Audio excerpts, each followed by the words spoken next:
کہ خدا تو عبدل آباد مبارک ہو۔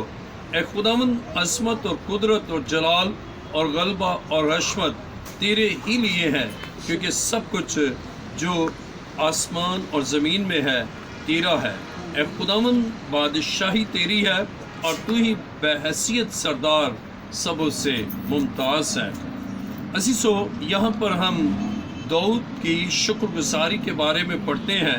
کہ وہ خدا کی شکر گزاری کرتا ہے، حالانکہ وہ بادشاہ ہے، لیکن بحیثیت بادشاہ وہ خدا کی شکر گزاری کرتا ہے۔ اور کلام خدا میں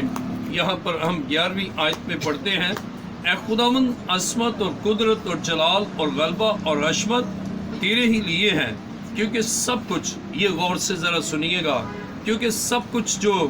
آسمان اور زمین میں ہے تیرا ہے۔ ہم خدا کی شکر گزاری کرتے ہیں کیونکہ سب کچھ خدا کا ہے، اور جب ہم اس بات کا یقین کرتے ہیں اور اعتماد کرتے ہیں کہ سب کچھ کس کا ہے؟ خدا کا ہے، تو پھر اس سب کچھ کے لیے ہم خدا کی شکر گزاری کرتے ہیں۔ لیکن جب ہم یہ سمجھتے ہیں کہ سب کچھ میرا ہے، ہمارا ہے، اور پھر ہم خدا کی شکر گزاری نہیں کرتے، تو داؤد بحیثیت بادشاہ وہ اس بات کا اقرار کرتا ہے کہ خداوند، بادشاہی تیری ہے۔ اس نے یہ نہیں کہا کہ بادشاہی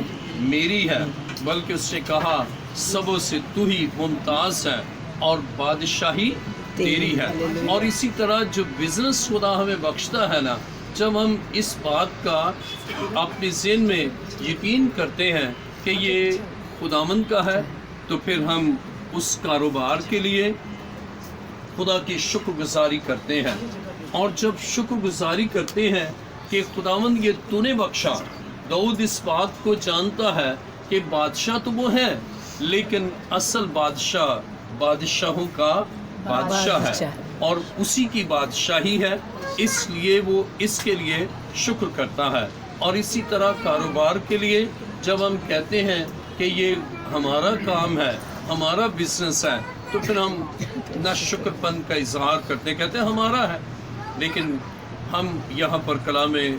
اقدس میں پڑھتے ہیں، آئیے میرے ساتھ دیکھیے پہلی تواریخ 29واں باب، اور اس کی جب ہم 11ویں آیت کا دوسرا حصہ پڑھیں، اے خداوند، بادشاہی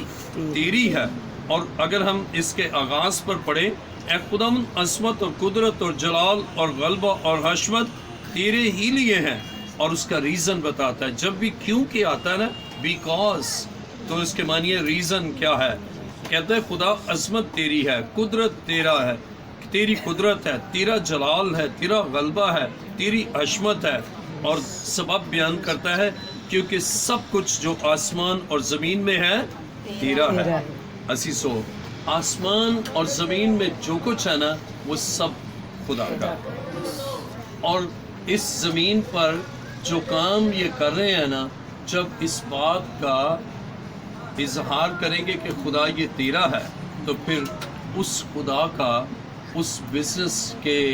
سال کے تکمیل ہونے کے لیے، اینیورسری کے لیے خدا کا شکر کریں کہ خداوند، تیرا شکر ہو کہ یہ تیرا کام ہے، اور ہم تو ٹرسٹی ہیں، ہم تو امانت دار ہیں، ہم لارڈ نہیں ہیں، آنر نہیں ہیں، مالک تو ہے، اور ہم تو محض تیرے بندے اور بندیاں ہیں جنہیں تو نے یہ فضل بخشا اور دیانتدار جان کر یہ کام دیا ہے، اور جو کچھ ہم نے کیا تو نے قوت بخشی، حکمت دی، دانائی بخشی، پاک روح سے معمور کیا، اس لیے آئے خداوند، یہ سب کچھ کیا ہے؟ تیرا ہے، اور تیرے کام کے لیے تیرا شکر کرتے ہیں۔ تو پہلی ریزن، پہلا سبب شکر گزاری کا یہ ہے کہ ہم اس بات کا اعادہ کرتے ہیں اور اس بات پر کامل یقین رکھتے ہیں کہ سب کچھ جو آسمان اور زمین میں ہے وہ کائنات کے خالق اور مالک ہم نے کہا تو وہ مالک ہے، اور ہم تو بس اس کے لوگ ہیں جنہیں اس نے بخشا۔ تو ہم سال کی تکمیل پر اس خدا کا